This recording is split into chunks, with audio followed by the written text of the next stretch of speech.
Hello, I'm your host, Julie Ross. Welcome to episode 100. I can hardly believe I just said that out loud. Before we dive in, I want to share something important, something that's been quietly forming for a while now. You may have noticed that the name of this podcast has changed. What you have known as the Feast Life is now called the Homeschool Feast, and I want to tell you why. Over the last few years, this podcast has become a gathering place for homeschool moms who are hungry for something more than just schedules, checklists, and survival tips. You've come here for meaning, for encouragement, for a vision of education and motherhood that feels rich and alive and deeply human. As the show has grown, I've realized that the heart of these conversations has always been the same: real learning and real life, and the slow, intentional work of building a home where both are worth savoring. The name The Homeschool Feast makes that clearer. It says who the show is for, it helps the right women find their way here, and it anchors this podcast in the mission that has shaped everything I do. Life and learning are worth savoring. Not rushing through, not forcing, not consuming as quickly as possible, but tasting, lingering, returning to what matters most. This isn't a new direction, it's a clearer one. The conversations you love are still here. The encouragement, the faith, the real talk about homeschooling and motherhood and becoming the woman you're called to be, all of this stays. This is name change simply gives us a bigger table and a clearer invitation. So whether you've been listening since episode 1 or you just found this podcast with this episode, I am so glad you're here. Welcome to the Homeschool Feast. Let's keep savoring learning and life together. If you've been feeling like something in your homeschool needs to change, but you don't want another overhaul or another curriculum or another plan that just falls apart, I want you to stay with me for this episode. So many homeschool moms think transformation means doing more or fixing everything all at once. And honestly, that belief is what keeps us stuck, exhausted, and second-guessing ourselves. In today's episode, I'm sharing a much gentler way forward, one that doesn't require a full reset, a new curriculum, or a perfectly mapped out plan. I'm going to walk you through a simple framework I use to help me adjust. It's called Reflect, Reach, and Resolve. It helps you see what's already working. It helps you get clear on what actually needs to change, and it helps you decide what one small, meaningful step you can take. This is about real transformation, the kind that sticks because it's aligned with who you are in the season you're in, not where you think you're supposed to be. So for this episode, I really encourage you to grab a notebook and take a breath, and let's talk about how small steps can quietly transform your homeschool. I think a lot of times, I don't know if you guys have seen this on like Instagram and stuff, people are like, you don't really need to start like your New Year's goals and like the new year, like coming out of the gate. And everybody says that, but it's traditionally that wasn't the start of the year, and it's winter and we're tired and sick and wait till spring. And that's totally cool. But for me, it's like the holidays gives me a break from school. And so my brain, to me, this is a new year because it's, oh, we're starting new. And I feel like that in August too, when we start like the new school year, I feel like, oh, it's a new year. So like for me, these are like two major breaks. And I feel like it's so important for us to take advantage of that time, whether you do it today or next week, or like you can slowly work through this, right? It's not like something magical happens on New Year's Day and you gotta, oh, plan out my year, and if I don't do it by January 10th, it's never gonna happen. Like when we put that kind of pressure on ourselves, most likely we are going to burn out real fast. And so I think we can think when we're starting back for the second semester that we're like, oh, I gotta have it all figured out and I gotta change my entire life. And that's really a recipe for burnout. And so you can breathe, you can start slow, and you don't have to overhaul everything at the beginning of January. So I give you permission to just take what we're going to be doing during this call today and see what lands for you, and think about, that's why I called it intention setting. What are some intentions? What are some practices? What are some heart postures? What are some mindsets that you might want to have coming into the new year? Not write out your 10 goals and create 5 sub steps for every goal and what you're going to do each weekend, how you're going to check in, and how you're going to do everything by the end of February. Because I have just found that does not work. So it's more about getting your heart in the right place And hopefully that sounds good to you and you are ready to jump in here. So I hope you have something to write with. If you're walking or anything, that's totally fine. And I will share these questions with you and these notes with you. And I really want you to just focus more on like the journaling aspect of today and not feel like you have to write down all the stuff. And then I'll send out the replay too. So if you want to go back and do these questions again, or maybe you want to do them with your spouse or a friend or your kids or whoever, you'll have all that. So you can go back. So before we jump in, let's just pause for a second and breathe.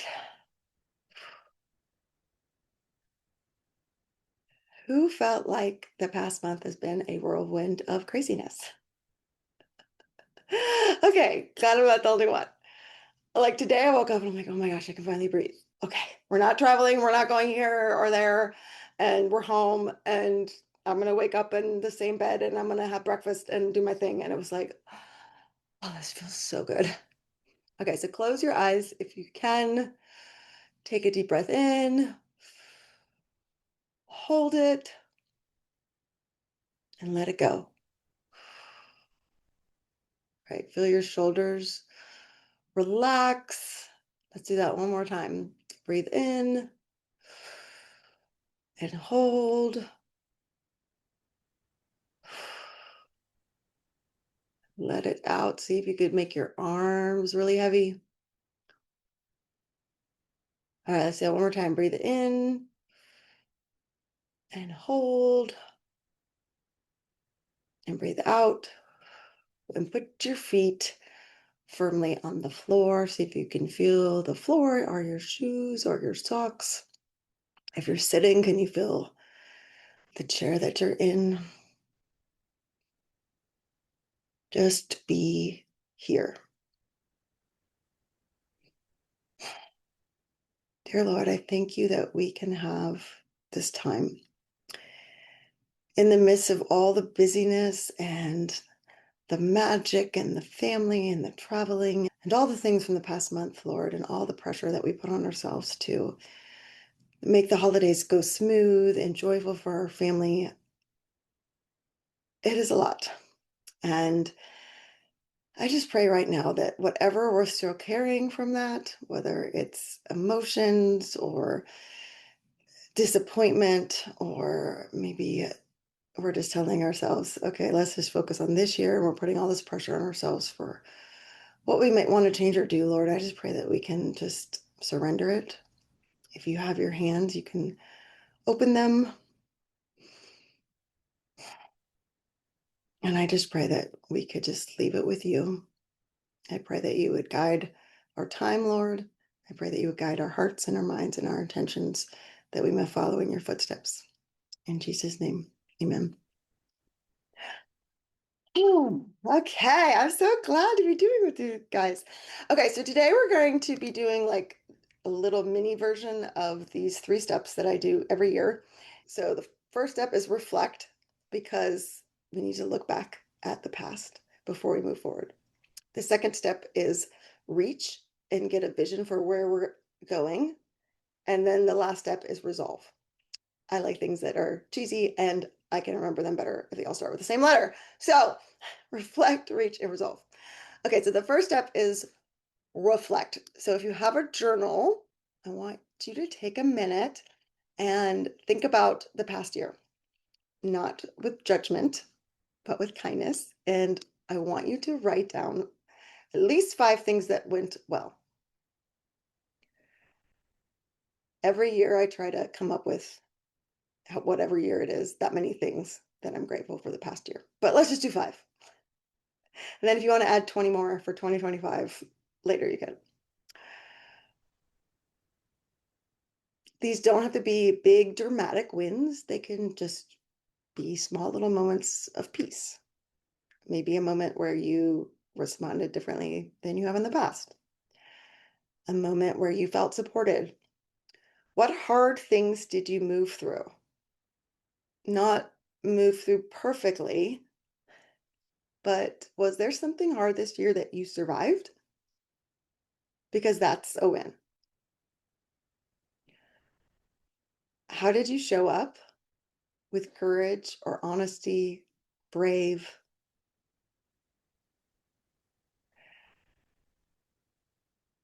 Maybe it's a fun memory you have. Maybe it's something you changed in your house or with your kids. It helps me to scroll through my phone, and this is something you can do later. It helps clean up your phone because I got all kinds of pictures. I'm like, why do I have all these 17 pictures of this one thing? So it helps clean up your phone, but it also helps you feel grateful.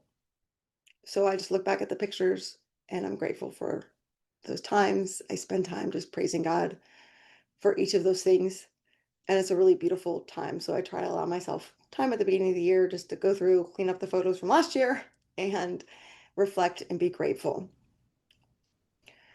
The reason we do this is because your brain needs evidence of success, and success leaves clues. So we want to acknowledge when something went well, when something felt good. And so as you're looking at those 5 things, do you notice any patterns? Is there anything similar in these? And this may take more time. Yeah. And so what happens is we can just go from one year to the next year, one week to the next week, one day to the next day. And if we don't have these stopping points in our life where we reflect, we miss out on the lessons that God wants to teach us. Because when you're in it in the moment, you can't see things. But when you can get a higher view and see patterns over time, that's when we get clarity. And that's when we can say, oh, wait, I did do that thing. How did I do that thing? What was it about me that allowed me to do that thing? Okay. So, the rest of you guys, as you're looking at the things that went well from 2025, I am wearing a shirt from Dollywood. Oh, it was so fun. Yes, that was one of my successful things was Dollywood, and I wanted to do it this year, and I put it on the calendar, and I saved the money, and I booked the thing. And for me, if it's something I want to make happen, I put it on the calendar. Like I book the thing because then it's going to happen because I'm paying money and I can't get my deposit back. And it was actually really cool because I was like, I really want to go over Christmas. I've heard it's really beautiful then and all this. And but I hadn't bought like our tickets yet. And just because I didn't know like the weather, if there were certain days we wanted to go while we were there, or if sometimes I've happened where like kids aren't feeling great and we have a trip. And so I'm like, okay, I'll wait till closer to it to see and buy the tickets. And so it was like the week before, and I went to go buy tickets to get in, and they were buy one day, get one free. And I was like, oh, I didn't even know that happened. Okay, it worked out better than I had imagined. And I told my kids, I'm like, that is just my philosophy. It's always going to work out, and it always works out better than I ever could imagine. And so it was really fun for them to get to see it. I'm like, now we can take our time the first day and go back the second day at night. And it was really fun. So look back and see the clues. And so, does anyone else have a pattern that they noticed?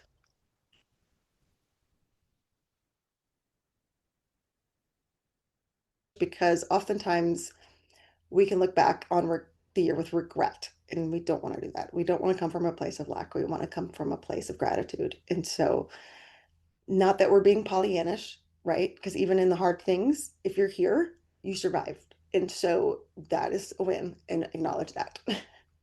It doesn't diminish that something hard happened. It helps you focus on the what is also true and that you made it through. All right. Then we're going to reach a little bit. And I want you to think about these are basic categories: health, fun, faith, home, school, finances, relationships. Is there one of these that stands out to you that you would like to improve something in? And don't say all of them. Okay. We're just going to focus on one. What one is like glaring? Okay. If you were rating each of these categories on like a 10, I'm killing it, like a 1, oh my word, SOS. Which one would have like the lowest score of, okay? And you don't have to share them, but you can. And then I want you to write about, so pick the category and how do you currently feel about this area? So if it's something about school that's really bothering you, how do you feel about it? If it's something to do with your health that you have just been absolutely ignoring, how do you feel about it? If there's a particular relationship that you're like, how do you feel about it? So just pick one. Again, I know your brain's probably going through all of them, but just pick the one that feels okay. Usually it's the first thing that pops in your head. So don't overanalyze it, okay? And how do you currently feel about it?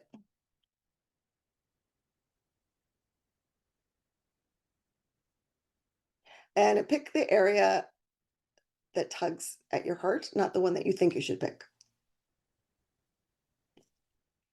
There's no right or wrong answer here. And focusing on just one area is not limiting, it's actually smart. It's wise. That's how real change begins, one step at a time.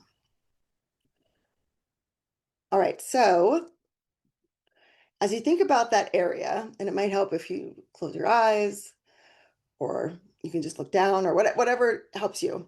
But if you could wave a magic wand and make this area be exactly as you wanted it, what would that be? What would that look like? Like really describe it. Picture it in your mind.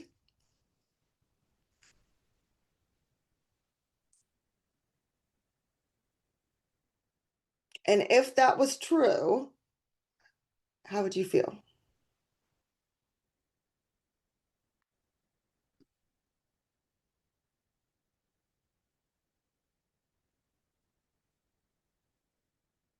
The more you can see it in your head, the more detail you can put into it, describe it. What would it look like and what would it feel like if that was true right now?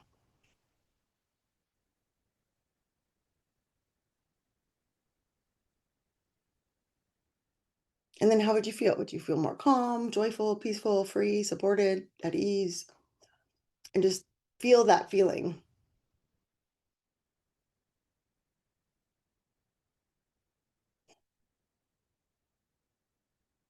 And then this is the really important question to ask. Why is this a must?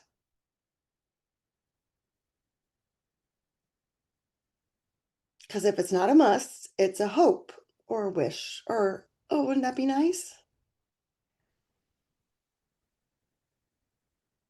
And then we don't really put any effort into it. If something is a must, we take action. If there's a car on top of your child, you're going to go move the car. It's a must, right? But when it comes to the visions and the dreams and the things that we want to improve, we're like, yeah, oh, that'd be nice. And we're not motivated because it's not a must. Why must this change this year?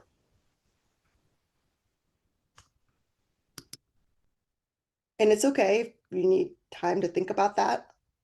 If nothing's coming up for you, maybe that's not your thing. Maybe you picked that because you felt like that's something you should work on, but you really don't want to, and you really don't care that much. Let's just be honest, okay? So that's okay. It's good. That's good to have that clarity because when something is a must, you feel it deep in your soul,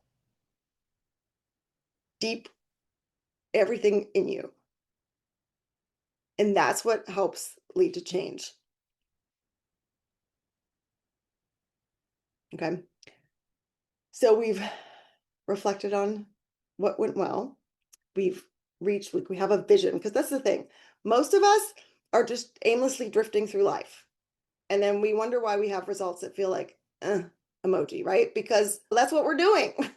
That's what most of us do because we're just living on autopilot and we're just living this existence and we're just existing. And if you want to live a life that you are so excited to wake up for, then you have to have a vision of where you're actually going. And then you can work towards that. But if you don't know where you're going, you're just aimlessly wandering. And we don't want that. Okay, God put you here in this time, in this place for a purpose, for a reason. And He has a specific thing that He is calling you to do this year. And so we need to know what that is in order to work towards it and to have some sort of vision. And then we can plan based on that. Okay. And so then the last step here is to resolve. Okay. So we're going to take this vision and we want to make it a reality. And so as you think through this area and you have a picture of a vision of where you want to go, and yes, this is it. This is the must. This is the thing I want to do. Okay. This is the question I want you to journal on for a minute.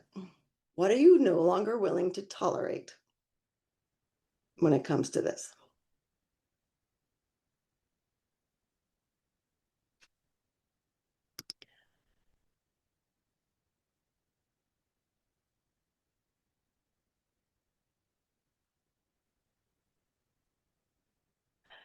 It might be ignoring your own needs. It might be over giving. It might be living in constant reaction. It might be carrying burdens that aren't yours to carry.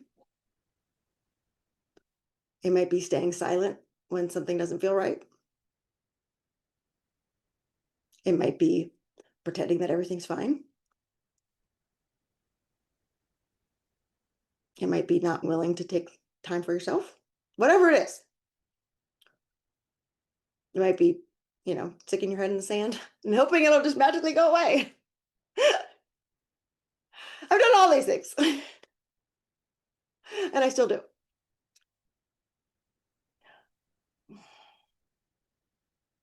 Because when something is a must, you can't tolerate what you're currently doing because what you're currently doing is not getting you that result that you want. The definition of insanity is doing the same thing over and over again and expecting a different result. So you can't keep tolerating the things you're tolerating now. And I say this from a place of so much grace and so much compassion because I think as homeschool moms, and I love you all so much, right? We are like our worst critics and we're the hardest on ourselves. So this isn't coming from a critical space. This is coming from a loving space, right? If you have ever had a coach or if you've seen like a really good coach, like for someone who's like an Olympic athlete, they challenge them. They get in their face sometimes because they love them. And they say, you got to stop doing what you've been doing because you're going to keep getting the results that you've been getting. And if you really want to win that gold medal, you got to stop tolerating whatever, making this excuse, doing this one thing wrong, doing this thing. And they're able to guide them in that to get them to the level that they want to be. And so for us to take this vision, this thing, again, just one area, please, that you want to make your focus for this year and actually see change and growth, you are going to have to think of yourself differently. Because the person you are now is not the person that is going to achieve that. I'll share with you a big goal I just accomplished. Yesterday, I finished all of term 3 lesson plans. Oh my gosh, I could cry. So the last one I had to do yesterday was the British history high school plans. And I'm going, like, I don't know if you guys have seen the new high school plans, but like I'm going way more in depth. I'm basically like creating a whole like book you could buy on all these things. And so I was just so deep. And then for British history, the book that we're using ends at Queen Victoria. So I had to write like the complete 1900s on my own, which is so fun. I might have binge watched a couple episodes of The Crown and all that. So I had a really good time doing it, but like my brain was just like, oh, and so last night at dinner, my kids were asking me stuff, and I guess my answers weren't making any sense. And they're like, "Are you okay, Mom?" And I'm like, "No, actually, my brain right now is so mushy." I said, "But if you want me to tell you like about all the leaders of England for the last 100 years and their policies, like I'd love to share that." And they're like, "We're okay." But that was like all my brain could handle right then. And that's why I encourage people like to start with something small, like something really doable. Like today, I'm going to clean out my kitchen drawer, the junk drawer. Yeah, everybody has one of those, don't you? Okay. Rather than I'm going to organize the entire kitchen or I'm going to organize my entire house. You're like, what? Okay. You want to feel discouraged and defeated and that you're never going to accomplish what you want? That's a great way. Yeah, come up with those kind of things. And so when you think about that area that we talked about, okay, what's something really small that you can do like in the next week?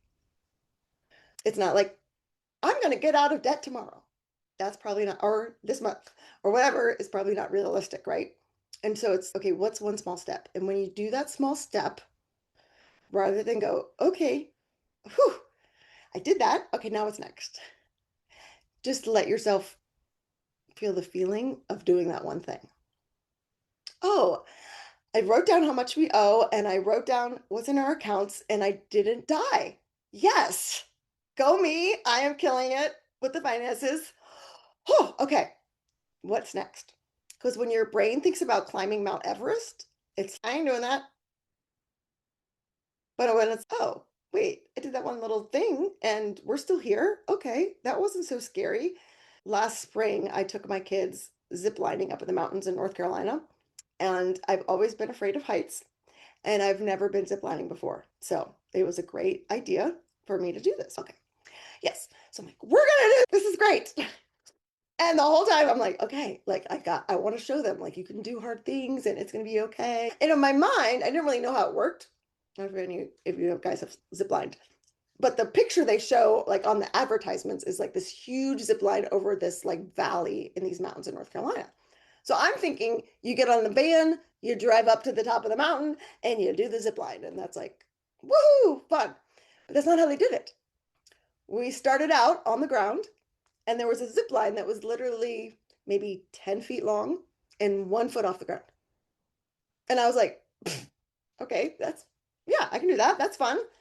And then we drove up the mountain and we went to another zip line and it was like 5 feet off the ground and a little bit further. And then we went up and then there was another one. And then we did ones that like went from like place, like you landed like on a treehouse almost. And then you went to another one and another one. So it wasn't until an hour in that we got to the big zip line. And by then I was like, oh, this is a piece of cake. I guess this isn't hard. And I had my music on my phone queued up for Defying Gravity from Wicked. So as soon as I left the zip line, it was like, it's me. And I was like flying to the mountains and it was amazing and epic. Yes, it was so fun. And like I got off the thing and I was like, that was awesome. That was so cool. I'm like, when can we do that again? Why?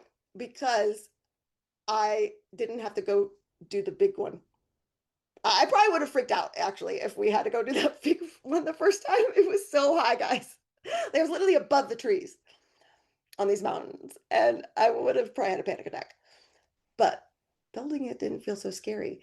So what happens is when we try to change and we try to usually bite off more than we can chew, and it's I'm going to run 7 miles 5 days a week or whatever. And we set these goals that are like I'm going to totally revamp our entire homeschool, and my kids are going to wake up every day just so excited to learn and tell me that they love school and they love me every morning or whatever it is, right? And we think this is like we make these big, huge goal things that we're going to have, right? And we're going to finish everything I put on the lesson plans every day perfectly. You're all laughing. And we all do this. I do it too. And then what happens is our nervous system goes, warning, we're gonna die. Oh my gosh, we can't do this. What was I thinking? Oh my goodness. Like it's already like 10 a.m. and we're like 7 hours behind. I don't even know how that's possible, but that's how I feel. And my brain is like freaking out because your brain thinks like literally there's a tiger and it's your child right in front of you, right? And this is going to ruin everything and you're going to be eaten. And you feel that like panicky feeling. Some people feel like they can't breathe. Some people feel it like they have a weight on their chest. Some people feel like their stomach and they feel like they're going to.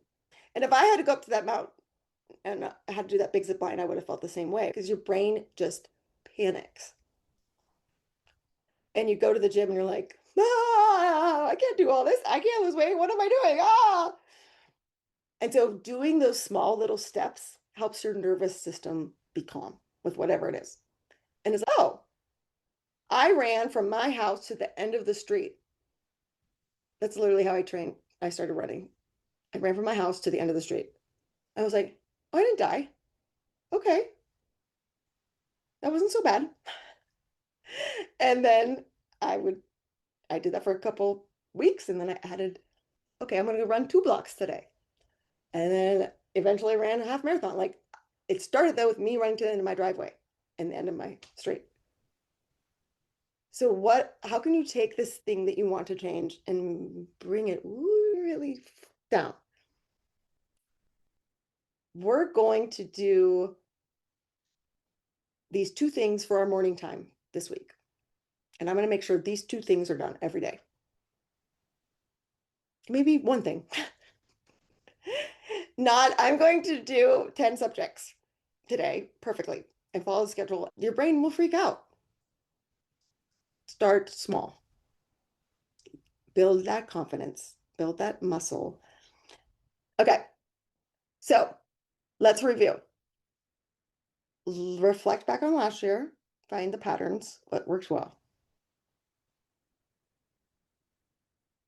Feel the joy and the gratitude. Let yourself celebrate yourself. That trains your brain that it can trust you, that you're going to be there. Then we're going to reach what is one area that you're like, this is a must. I must, I don't know, get my meal prepping easier. I'm just making stuff off the top of my head. Get a vision for that, picture that. What would it feel like? Why is it a must? And then what's one small action you can take? One small step. That's the resolve. That's the little tiny step. And carry that intention with you. And here's what I want to say. You're not behind. You're not late. You're not broken. You're not unfixable. You're not something to be fixed. You're not a project. You are human and you are becoming and you're growing. Don't feel the pressure to revamp your entire life this week because somebody on Instagram said so or because it's the first 2 weeks in January. Take the time to allow yourself to grow and unfold and become.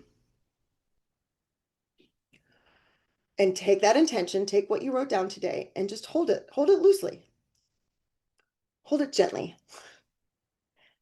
You don't need to force change.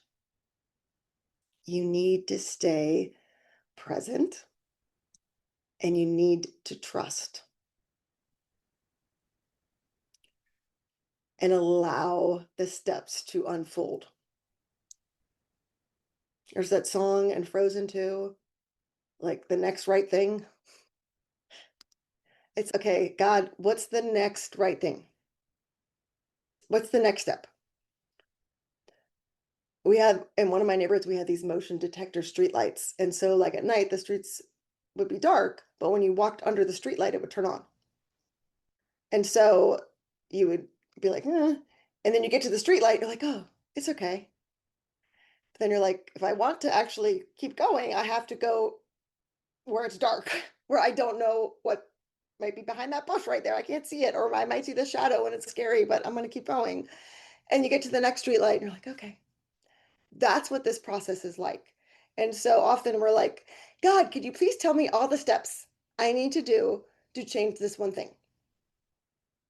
If you could just give me a map or like a detailed plan or like the GPS, but write it all out ahead of time for me, that would be fantastic. That's not how it works, people. And we think that's what we need and that's what we want. But honestly, if God probably gave you all the steps, you would be terrified. And you'd be like, I ain't moving. I want to stay right here where it's safe. Thank you. Because change is uncomfortable. It's not safe. I love in Narnia where is Aslan safe? It's a lion. No, he's not safe, but he's good. And these things are good for you. God wants these good things for you, but they're not always safe. But I need all the steps. I need to plan this out and make sure I don't do anything wrong. And I'm going to have it all perfect ahead of time. And I'm not going to have any missteps. And it's going to be the smooth little path. And that's not really reality.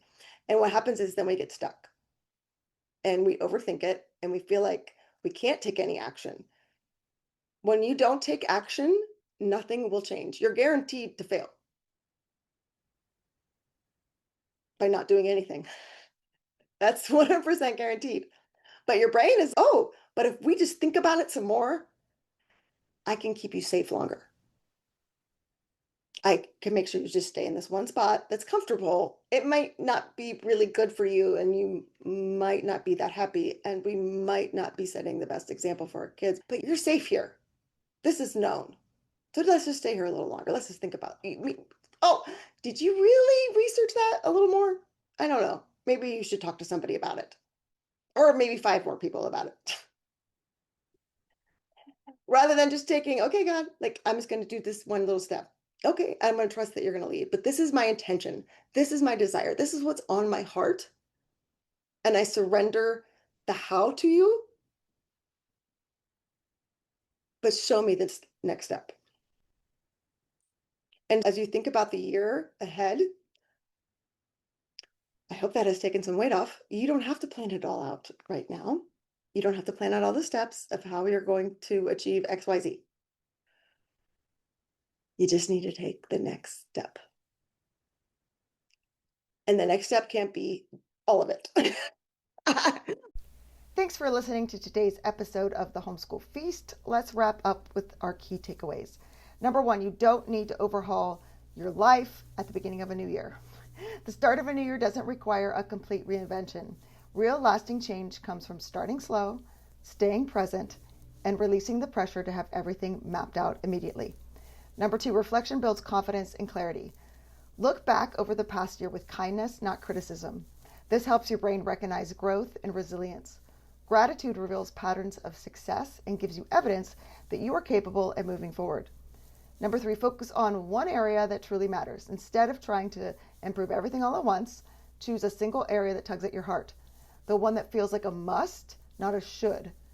Depth, not breadth, is how meaningful change begins. Number four, vision comes before action.